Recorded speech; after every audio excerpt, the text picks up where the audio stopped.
Bapak-bapak sekalian yang dirahmati Allah, bersyukur kita kepada Allah Subhanahu wa Ta'ala atas segala nikmat yang diberikan kepada kita sekalian, nikmat iman, nikmat Islam, dan nikmat kita dilahirkan dalam situasi yang insya Allah aman secara dunia, tapi belum tentu aman secara akhirat.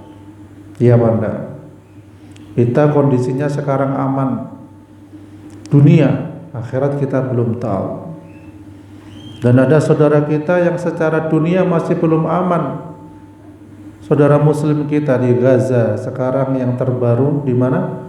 Di Sudan, yang banyak umat Islam dibantai di sana, ribuan malah. Ada yang tidak tega melihatnya seorang muslim dilindas dengan truk, di video, ya Allah, dan lain sebagainya. Saya nggak tega melihatnya. Kita bersyukur dilahirkan di sini kondisinya masih aman, makanan bisa jadi berlebih, tidak berkurang insya Allah. Sayuran, tanaman juga banyak. Saudara kita di sana banyak yang kelaparan, kekurangan makanan. Tumbuhan saja tidak kayak kita di sini. Ya, banyak kita nanam kangkung, tumbuh kangkung, ya. Nanam bayam, tumbuh bayam. Tidak ditanam pun kadang masih tumbuh yang lainnya.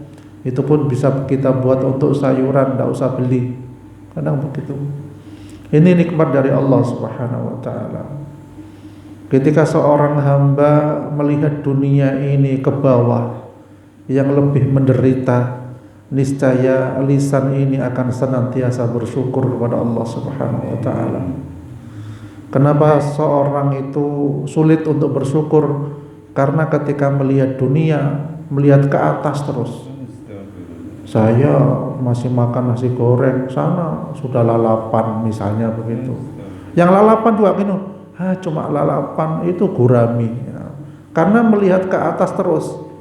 Manusia yang sering melihat ke atas urusan dunia itu akan sulit bersyukur. Dan manusia yang sulit bersyukur akan menjadi manusia paling tersiksa di dunia ini. Iya Banda? Manusia yang sulit bersyukur itu manusia yang tersiksa. Tapi manusia yang pandai bersyukur, situasi dan kondisi dimanapun, dia hatinya akan damai, hatinya akan tenang. Ya, jadi seperti itu. Ya.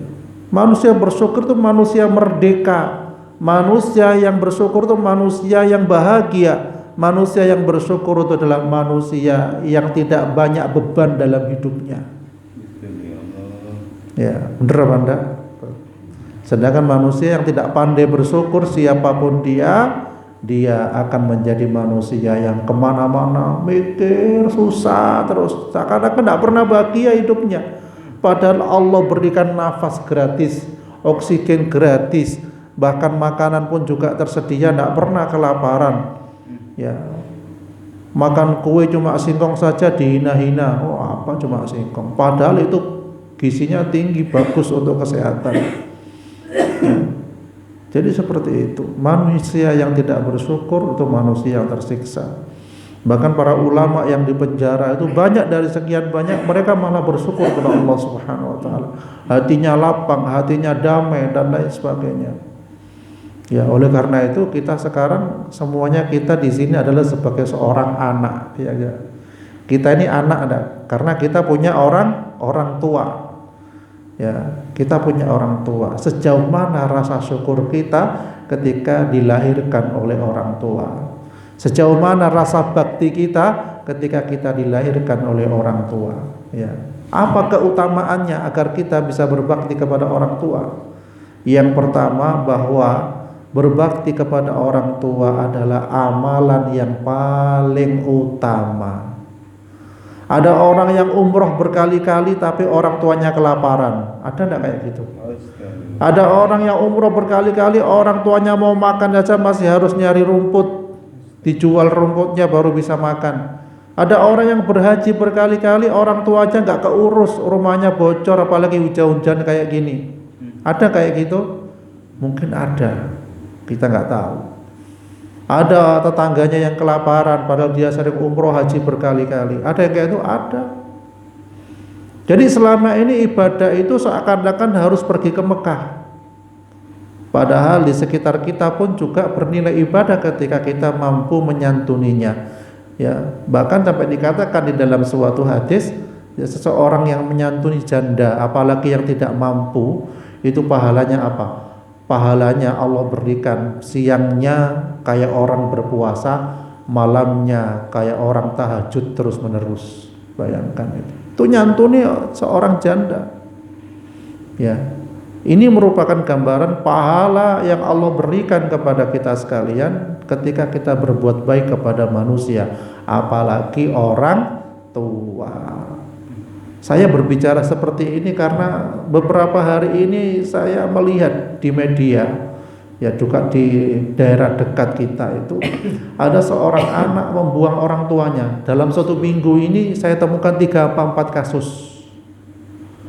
Ya, salah satunya ada orang tua ini, seorang ibu insya Allah ya, punya 6 anak, rela menyerahkan orang tuanya di panti asuhan, dan rela mereka ketika orang tuanya meninggal dunia dia tidak dikabari, dia terima. Bayangkan, 6 orang anak tidak mau ada yang ngurus orang tuanya, diserahkan kepada panti asuhan. Ya apa rasanya? Kalau kita sekarang punya anak, kita bayangkan ya, anak kita meninggalkan kita, naudzubillah min dzalik, kita diserahkan panti asuhan, kayak apa rasanya? Menderita apa enggak? Menderita lahir batin. Seperti itu. Lah zaman sekarang banyak soalnya. Banyak kita temukan. Ya. Padahal Rasulullah sallallahu alaihi wasallam dalam riwayat Bukhari Muslim dari sahabat Abdurrahman Abdullah bin Mas'ud radhiyallahu an, dia berkata, aku bertanya kepada Nabi sallallahu alaihi wasallam tentang amal-amal yang paling utama dan dicintai Allah. Nabi sallallahu alaihi wasallam menjawab, pertama, sholat pada waktunya. Dan alhamdulillah insyaallah tadi kita semua sholat pada waktunya. Dalam riwayat yang lain, sholat di awal waktu. Kemudian kedua, amal yang paling utama itu berbakti kepada orang tua. Ketiga, jihad, ya, berjuang di jalan Allah Subhanahu wa taala. Di hadis riwayat Bukhari. Ya. Jadi dengan demikian jika ingin kebajikan harus didahulukan amal-amal yang paling utama.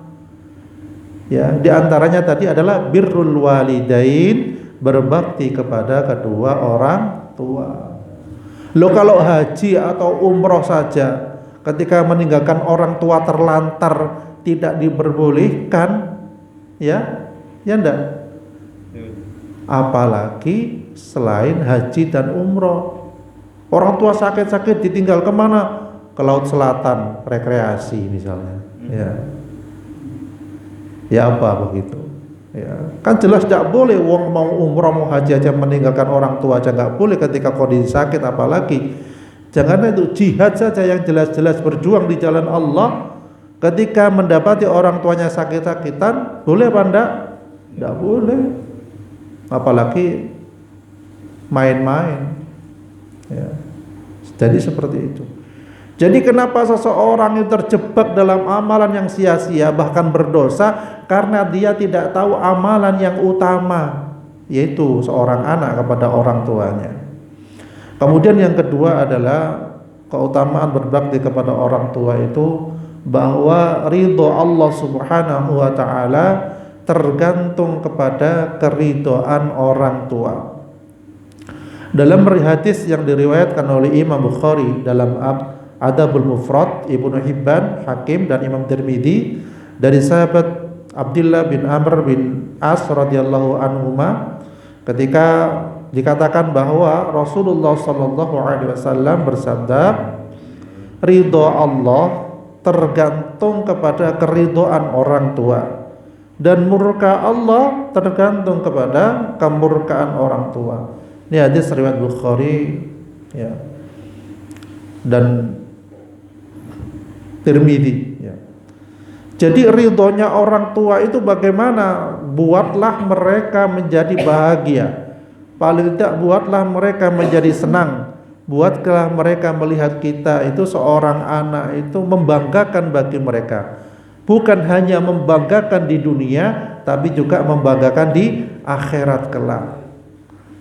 Kan zaman anak sekarang orang tua nyari rumput, orang tua ngangkat kayu, orang tua pergi ke sawah. Kira-kira ada ndak anak yang ikut membantu ke sawah?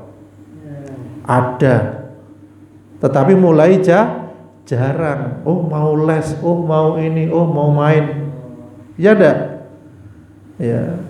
Sekarang terasa sampean, suruh nyapu rumah sajalah. Si main HP, main game, ya ndak? Nah, ada seperti itu. Adanya di kota-kota besar, di desa banyak ya.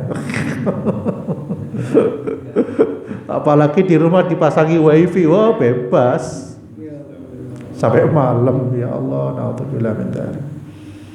Ya, belum lagi model makanannya tidak kayak kita dahulu. Anak sekarang belum tentu mau singkong, tidak.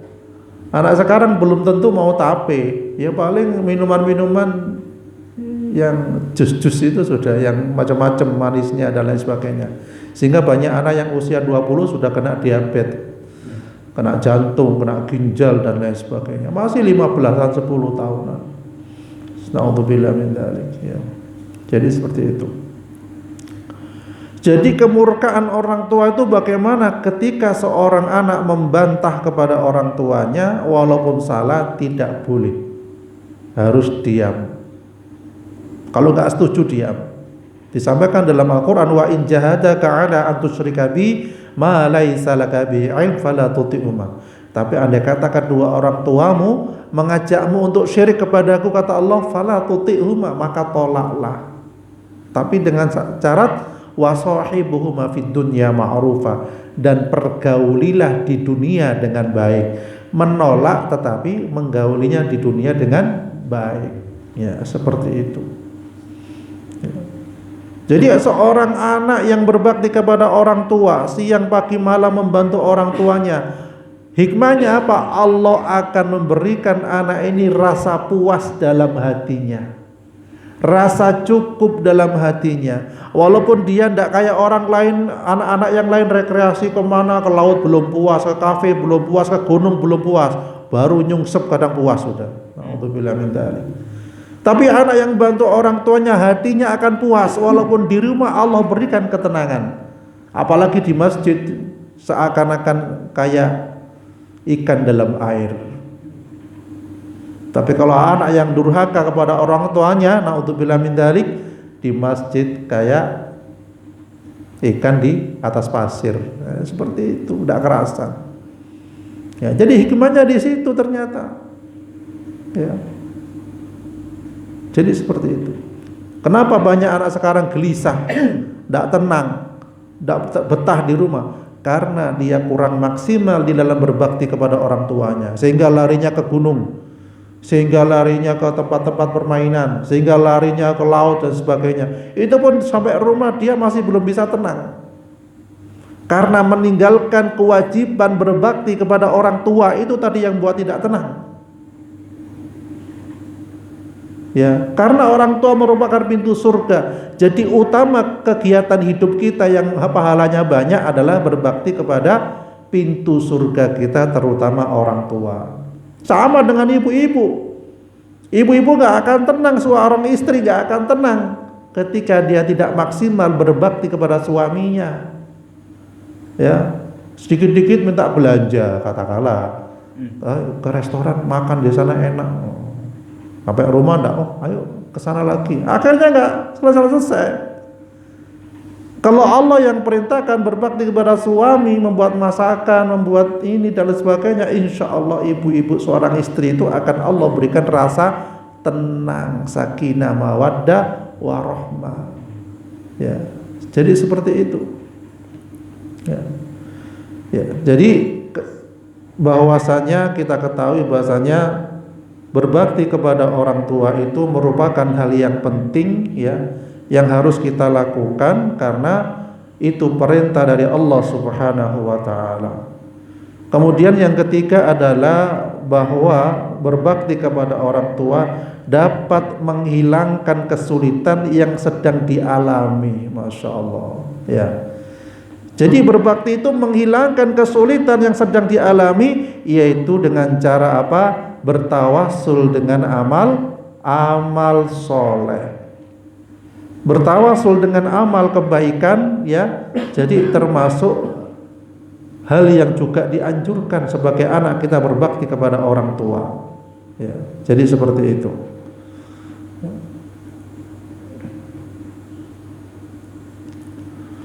Jadi oleh karena itu, ya, mari kita bersama-sama berusaha berjuang, ya.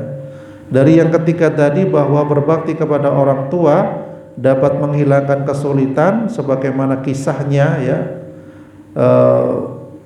Rasulullah SAW bersabda, pada suatu hari 3 orang berjalan, lalu kehujanan. Kemudian mereka berteduh pada sebuah gua di kaki sebuah gunung.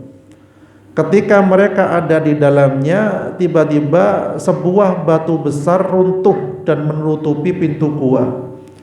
Sebagian mereka berkata pada yang lain, ingatlah amal terbaik yang pernah kamu lakukan.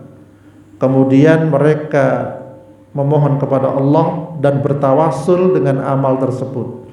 Jadi umpama kita, ya, ke gunung-gunung, ketutup gua, masuk gua, tidak bisa keluar, bingung apa enggak? Oh bingung, batunya besar, gelap lagi, bingung. Tapi mereka tenang, ya. Akhirnya mereka bertawassul dengan amal perbuatan. Salah satunya mereka bertawassul, ya Allah, sesungguhnya aku mempunyai kedua orang tua yang sudah lanjut usia, sedangkan aku mempunyai istri dan anak-anak yang masih kecil. Aku menggembala kambing, ketika pulang ke rumah aku selalu memerah susu dan memberikan kepada kedua orang tuaku sebelum yang lain.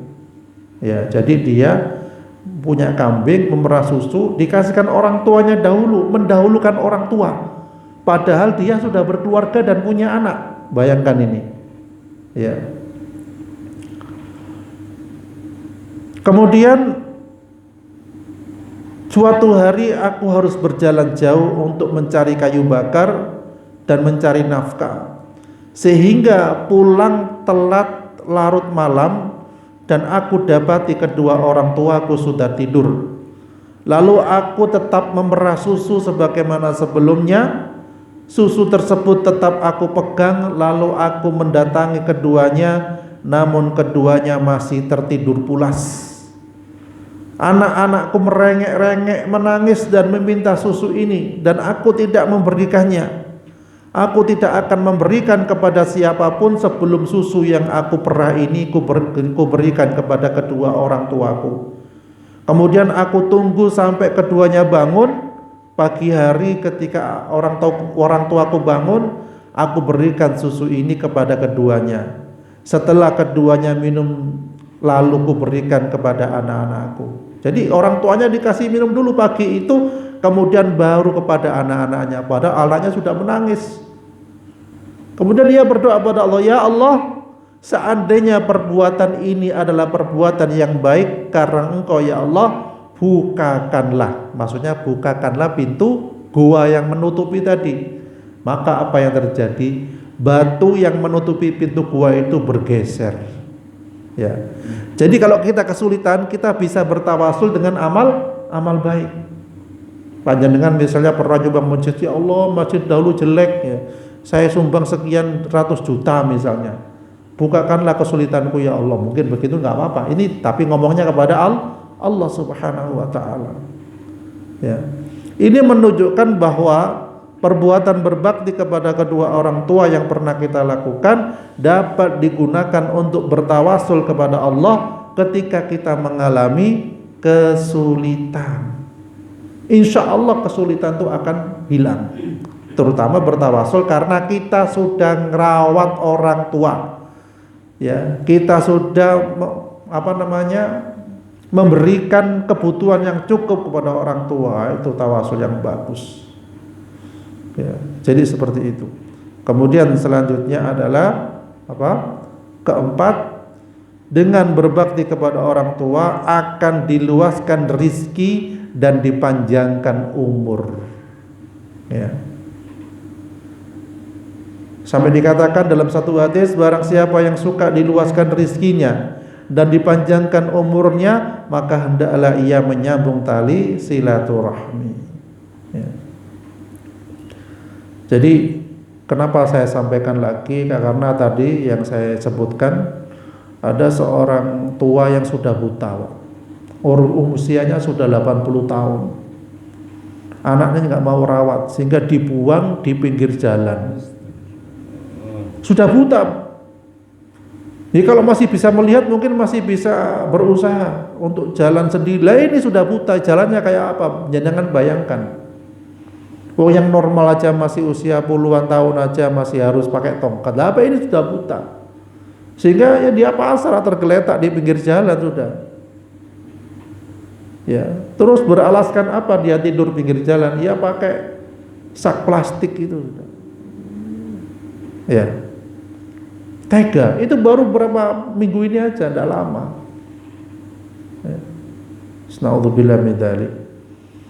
Ya, karena apa? Bisa jadi pandangan seorang anak bahwa merawat orang tua itu rugi. Padahal dalam pandangan Allah adalah menguntungkan, bahkan pintu masuk surganya Allah Subhanahu wa taala. Ya. Sama dengan kasus di Jepang dahulu, istilahnya ada membuang orang tua. Pernah dengar cerita ini ya? Belum. Jadi seorang ibu-ibu mau dibuang oleh anaknya ke hutan, masuk ke dalam. Ya. Tidak terjadi dialog, kok tega kamu nak gini-gini nih. Akhirnya mau tidak mau, karena sudah budaya pada waktu itu, anak ibunya digendong jalan ke hutan. Ketika masuk dalam hutan, masuk sedikit, ibu itu mengambil ranting, ya, dipotong, dibuang. Begitu masuk, motong ranting, dibuang. Sampai terakhir tempat pembuangan, potong ranting, dibuang. Ditanyakan kepada ibu tadi, wahai ibu, kenapa engkau dalam perjalanan tadi sering memotong ranting dan engkau buang? Kira-kira jawabannya tahu enggak? Apa, Pak? Si ibu walaupun sudah dibuang, mau dibuang oleh anaknya, istilahnya mau ditinggal mati begitu saja, tetapi hati si ibu ini masih Masya Allah, masih baik. Ya, dikatakan kepadanya bahwasanya, wahai anakku, aku merawatmu dari kecil, menyusuimu, membesarkanmu, memberikan makan padamu dan lain sebagainya. Diceritakanlah perjuangannya. Sekarang engkau membuang ibu ke hutan ini, dan kenapa saya tadi dari pertama masuk hutan banyak ranting-ranting yang saya potong, saya jatuhkan. Kenapa? Agar kamu nanti kalau pulang dari hutan tidak kesasar. Paham kan ya? Agar kamu tadi kalau sudah naruh ibu di tengah hutan yang tidak ada makanan, tidak ada tempat yang enak, tidak ada lampu, katakanlah, agar nanti kamu kalau pulang dari hutan ini kamu nggak kesasar pulang dari hutan ini. Masya Allah. Ya. Jadi masih nggak tega seorang ibu walaupun didolimi, dia masih berharap anaknya selamat keluar dari hutan. Ya. Itulah kasih sayang orang tua pada anaknya, walaupun didolimi dia tetap masih berharap anaknya menjadi anak yang baik. Ya. Kemudian selanjutnya adalah yang kelima, manfaat dari berbakti kepada orang tua yaitu akan dimasukkan ke dalam surganya Allah Subhanahu wa taala. Ya, di dalam hadis disampaikan bahwa anak yang durhaka kepada orang tua tidak akan masuk surga. Ya, maka anak yang berbakti kepada orang tua jelas masuk surga. Ya. Dan bahkan dalam riwayat, dosa-dosa anak yang durhaka kepada orang tuanya biasanya Allah berikan kontan langsung azab di dunia. Kadang tidak lama, ya apalagi di akhirat kelak. Jadi seperti itu. Kan ada sebuah kisah itu ya. Ada seorang tua itu hidup bersama anak dan mantunya. Ya, hidup bersama anak dan mantunya. Ketika sewaktu-waktu terjadi pertengkaran, menantunya yang perempuan itu nggak seneng ada mertuanya di dalam rumah itu, sehingga diancam diusir oleh menantunya. Ya, kemudian sambil mengancam kepada suaminya ini, suaminya termasuk anaknya orang tua tadi, kamu kalau nggak ngusir orang tuamu dari sini, saya akan pergi. Ada kayak gitu ya. Kamu kalau tidak mau akan mengusir orang tuamu, saya akan pergi. Itu ancaman seorang istri. Na'udzubillah min dzalik. Akhirnya dengan berat hati si anak tadi itu ya menyeru kepada orang tuanya untuk pergi, dan itu pada malam hari. Ya, dikatakan, "Nak, apa ndak besok aja saya pergi dari sini? Ini kan sudah malam, lagian hujan." "Aduh, ndak bisa Bu, istri saya nyuruh saya untuk pergi sekarang." Astagfirullahaladzim. Pada malam hari, katakanlah jam 8, jam 9, 10 malam. Mau ndak mau orang tuanya pergi dengan membawa barang-barangnya. Bayangkan. Ketika dalam perjalanan sambil menangis, seorang ibu itu mengatakan, berdoa pada Allah Subhanahu wa taala, "Ya Allah, mulai saat ini saya haramkan air susu saya kepada anak saya."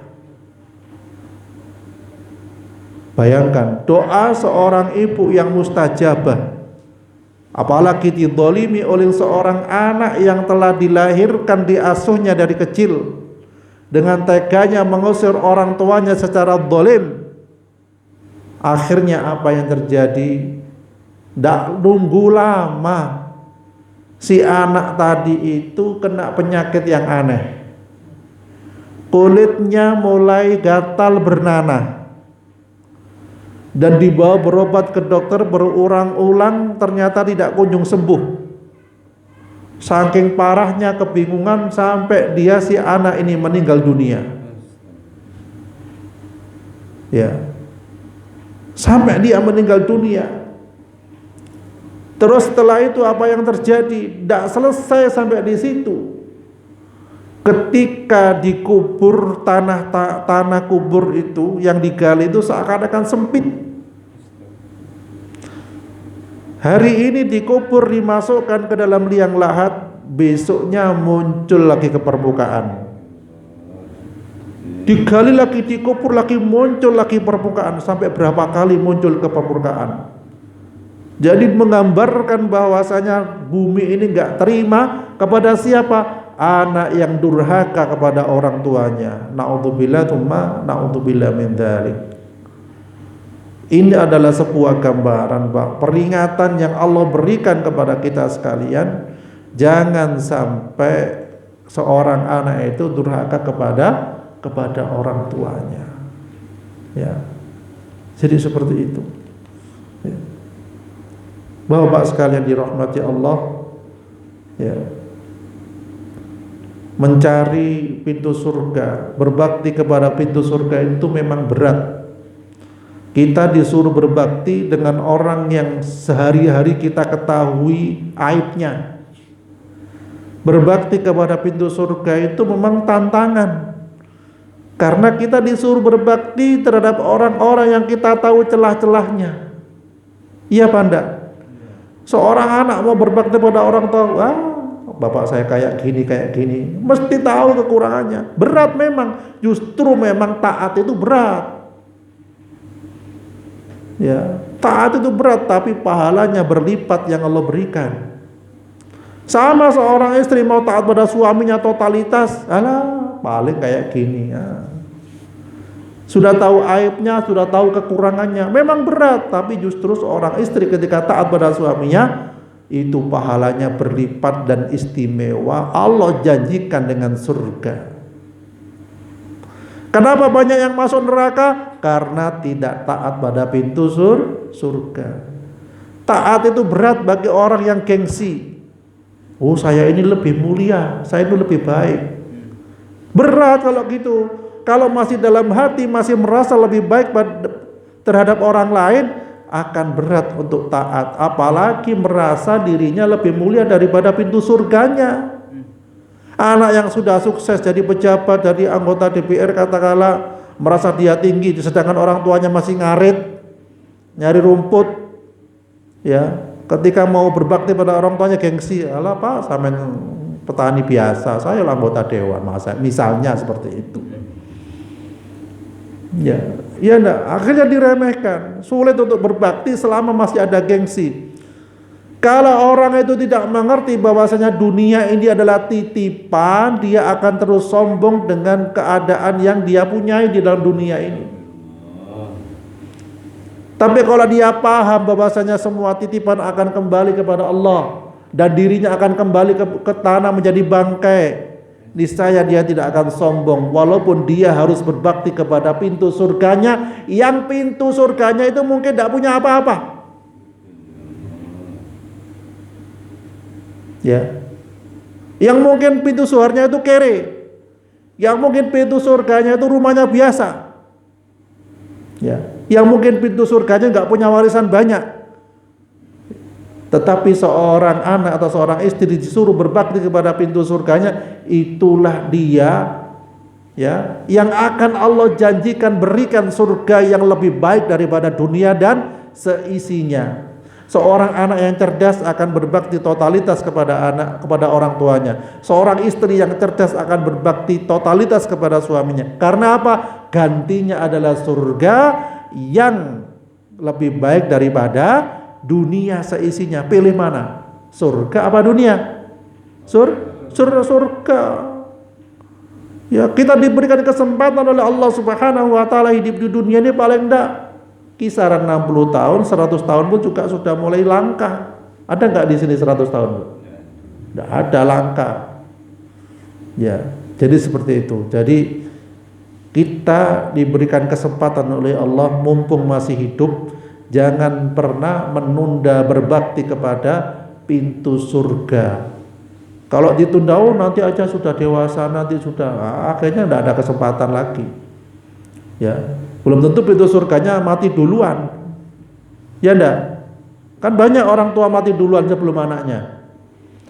Dan juga banyak seorang suami istrinya belum berbakti maksimal tapi suaminya mati duluan. Ada enggak? Banyak. Ya. Jadi mari kita sekalian bersama-sama berbakti kepada pintu surga